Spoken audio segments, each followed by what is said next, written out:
আজকের এই ভিডিওটি যাদের অ্যান্ড্রয়েড ফোনে ওবিবি ফাইল এবং ডেটা ফাইল সাপোর্ট করছে না অথবা শো করছে না তাদের জন্য আজকের এই ভিডিওটি। তাই সম্পূর্ণ ভিডিওটি আপনারা মনোযোগ সহকারে দেখবেন যেন এই সমস্যাটির আপনারা নিজেরাই সমাধান করতে পারেন।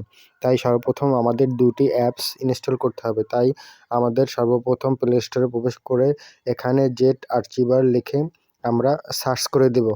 জেট আর্চিভার সার্চ করে ইনস্টল করা হয়ে গেলে আমাদের দ্বিতীয় যে অ্যাপসটি আছে সেই অ্যাপসটির নাম হচ্ছে সুজুকি অ্যাপসটিও আমরা একইভাবে ইনস্টল করে দেব। ইনস্টল করা হয়ে গেলে এখান থেকে আমরা সরাসরি বের হয়ে যেয়ে জেট আর্চিভারে গিয়ে প্রবেশ করব। এখান থেকে যদি আমরা এখন অ্যান্ড্রয়েডে যাই, ওবিবি ফাইলে যাই, এখান থেকে এখনও কোনো ওবিবি ফাইল অথবা কোনো ডেটা ফাইল শো করছে না। তাই ওবিবি ফাইল এবং ডেটা ফাইল শো করার জন্য সর্বপ্রথম আমাদের সুজুকি যে অ্যাপসটি আছে সেই সুজুকি অ্যাপসটিতে প্রবেশ করতে হবে। সুজুকি অ্যাপসটিতে প্রবেশ করে এখান থেকে পেয়ারিংয়ে ক্লিক করার সাথে সাথে এখানে নতুন একটি টপ আপ ওপেন হবে এবং আপনারা ডেভেলপার অপশনটিতে ক্লিক করে দিবেন। ডেভেলপার অবশ্যই আপনাদের ফোনে আগে থাকতেই অন করা থাকতে হবে।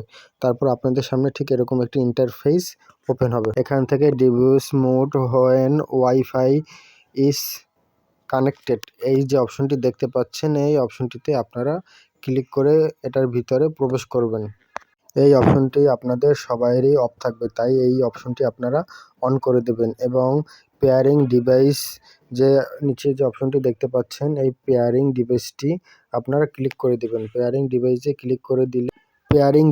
ক্লিক করে দিলে একটি কোড নাম্বার আপনাদের সামনে ওপেন হবে। সেই কোড নাম্বারটি উপরে পেয়ারিং কানেক্টের একটি বক্স দেখতে পাবেন। সেই কানেক্টের বক্সটিতে সেই কোড নাম্বারটি পেস্ট করে দিয়ে আপনাদের ডাইন সাইডে একটি সাবমিট অপশন দেখতে পাবেন। সেই সাবমিট অপশনটিতে আপনারা ক্লিক করে দিলেই আপনাদের পেয়ারিংটি খুব সাকসেসফুলভাবে এটি ক্রিয়েট হয়ে যাবে এবং আপনাদের ডিভাইসের সাথে সুজুকি যে অ্যাপসটি আছে ডেভেলপারের সাথে সুজুকি অ্যাপসটি খুব সুন্দরভাবে কানেক্ট হয়ে যাবে। এটি কানেক্ট হয়ে গেলে আপনারা সুজুকি অ্যাপসে এসে ব্যাক স্পেসে ক্লিক করে এখান থেকে স্টার্ট যে বাটনটি দেখতে পাচ্ছেন সেই স্টার্ট বাটনে ক্লিক করে দেবেন।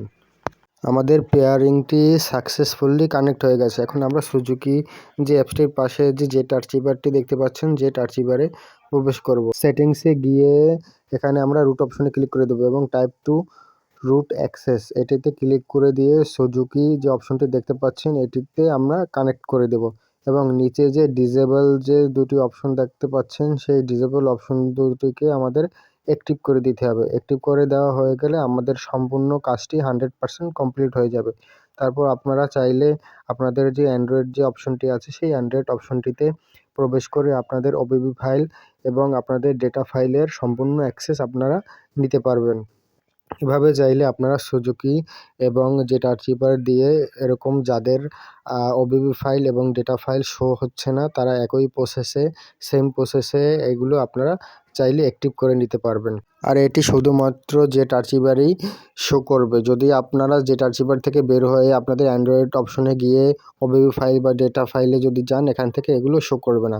কিন্তু আপনারা যখনই আপনাদের জেট আর্চিভারে প্রবেশ করবেন তখনই এটি শুধুমাত্র প্রবেশ করবে এবং এখান থেকে আপনারা যে কোনো গেমের ওবিবি ফাইল চেঞ্জ করা বা মুড ফাইল চেঞ্জ করা, ফ্রি ফায়ারের মুড ফাইল চেঞ্জ করা এগুলো সব কিছুই আপনারা খুব সহজে করতে পারবেন। যদি ভিডিওটি ভালো লাগে তো অবশ্যই চ্যানেলটি সাবস্ক্রাইব করবেন ও আমাদের চ্যানেলের পাশেই থাকবেন।